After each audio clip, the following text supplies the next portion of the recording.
So as soon as we have set up with like the main detalization, then it's good to have Dynamesh with the polish, and I will show you why it is good. But before we do, we have to make sure that everything is more or less set up.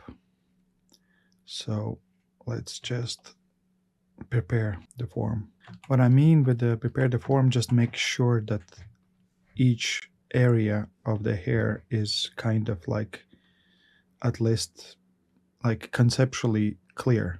As you know, Dynameshing with polishing or clay polish, basically what it does, it reduces the detalization, and we might lose some details. And if we lose some details, we want to make sure that we don't do it too much, because each time we do it, we lose some details, and it is very painful. So we don't want to do clay polish at the end. So we want to do clay polish somewhere in the process of creation. Clay polish with the Dynamesh in this case. Basically, Dynamesh with the clay polish activated.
And similarly to the clothing, as closer to the beginning, the wrinkles are more contrasting, and then later they kind of fade out.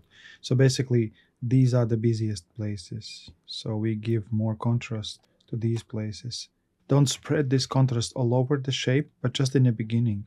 So make it busy in the beginning, and then it kind of fades out. So here it is more contrasted than later, because it gives, as I mentioned, it gives to eye the rest, because eye needs the rest to enjoy. So similarly, like when you eat some food, even if it's very tasty food, if there's no separator, it's like almost like a ginger. When you eat sushi, you eat like a little ginger, and then you had this kind of refresh your mouth to being able to enjoy the sushi again. So basically, that's the main idea of the ginger. It kind of like refreshes the mouth. Or when you drink water, when you drink some very good coffee. So good coffee with the water. Water is used just to clean out the other tastes, just to make the focus on a new taste. So same thing here. So you don't want to make every single place busy. So you make some places busy, more contrasted, pay attention, and then the rest you don't want to make them. It's almost like in art projects. So if you create art project, and if there's multiple artists, so it is better to choose different artists with different skills, with different talents, with different levels, because if everybody is good or everybody is just working the same style, then this exhibition or art project will be boring. So if you want to make for the public to enjoy the project, you want to make that project different. So it's almost like when you celebrate when you're creating this Christmas or Thanksgiving table, so you want to put different kind of foods, gives this entertainment effect. There's a lot of one type of food, then it's boring.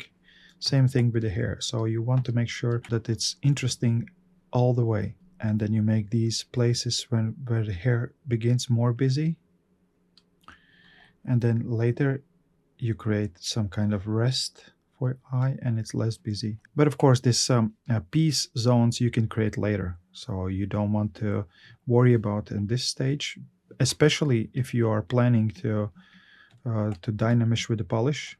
Then of course this is not critical. So you are still, there's still like long way to go to the end, and you don't want to create extra details before you destroy those details, because we're gonna destroy a lot of details. And that's the thing about like a good painting or a good sculpture. You have to be courageous enough to lose a part of your work in name of the quality. So you want to experiment, especially with hair. So you want to experiment a lot, because let's say 80% of what you do you might lose during the creation process, especially if you don't have experience in sculpting, or you don't have experience in this particular hairstyle or whatever, or this particular like sculpting style or whatever. So you will lose by not being afraid lose of work. You might create something incredible. You have to be ready to lose a lot so you can gain a lot. And if you're afraid of losing your work, then your growth will be very slow. And of course, if you're a beginning sculptor, or if you're a beginning artist, you don't want to experiment a lot, because it takes so much energy and so much effort to reach some level. And then somebody says you, well, this we might lose this, and then you go like, well, it took me so much pain to get to this point, and then you say we might lose it. It's not very inspiring. So now we make sure that everything is kind of in the place, and we are ready to do Dynamesh with the polish and see what happens. We will lose a lot. So Dynamesh, turn on the polish, and maybe increase the resolution just a tiny bit, and see what happens. We can always go back. Okay, now we Dynamesh with the polish. You see some small forms being lost, some main forms, and it's kind of okay, but it seems like very like same here. Maybe we need to introduce some differentiation here, maybe not, we'll see. So what I do normally now in this position, I probably will do one more Dynamesh with polish, or the clay polish, because there is some broken forms. What I mean with broken forms, you see, for instance here, this is kind of like a broken form. It's not very fluent, so we want to restore it. And in order to restore it, we need to destroy existing one. So we kind of take the smooth tool and erase every place we don't like. Well, I don't like this place, it's kind of broken too. So we erase these places that we don't like. This one I don't like here. I don't like this place. So basically, if it looks kind of like wrinkled or crumbled or broken, then you don't want, because these are the hair, and hair should be fluent. They're almost like a golden ratio everywhere, have to be. So we get rid of these unappealing parts, and then we will restore before we polish it again, with or without Dynamesh. Are we going to use Dynamesh or not depends how much we will change the form. So if we will change a lot, we need to Dynamesh.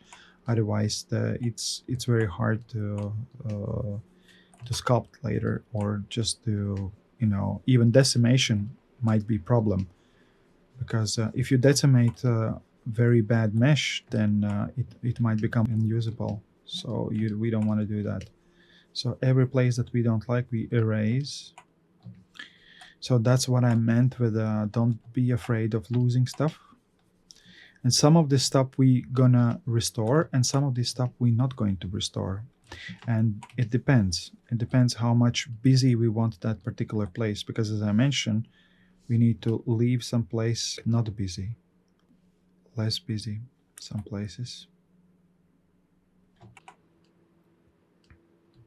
It's kind of like this guy is like one thickness. I don't like it, so need to be broken somehow. I will do it probably with dem standard. I don't like this part too. It's kind of like a one thickness, then it becomes wide, thin, wide. No, we don't want that. So we wanna break it. And this place I don't like. There's kind of like ultimate thickness in place where it's not supposed to be, because this is the place where hair are pretty thin, so we don't want to show the thickness of the hair, or maybe hide it behind the ear. So it's kind of good base for creating the hair. You thought like, well, it's almost done, why do you want to destroy it? Well, if we want a good result, we need to destroy it, unfortunately.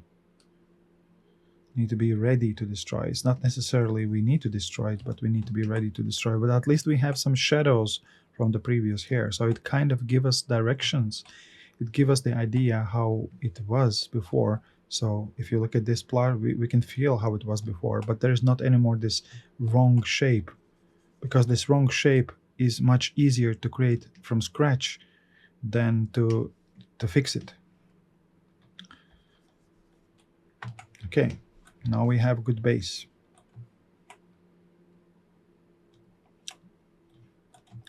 And now it's the final stage, finishing, and probably we'll be doing polishing either via the Dynamesh with the polish or polishing with clay polish. So this is perfect start for creating like a nice smooth blockout kind of like aesthetic Barocco style hair. Is there a conflict? Let's check it with the inflate. Yes, there is. Turn off polish and see. Yeah, okay. Anyway, we'll fix it later. It's no problem.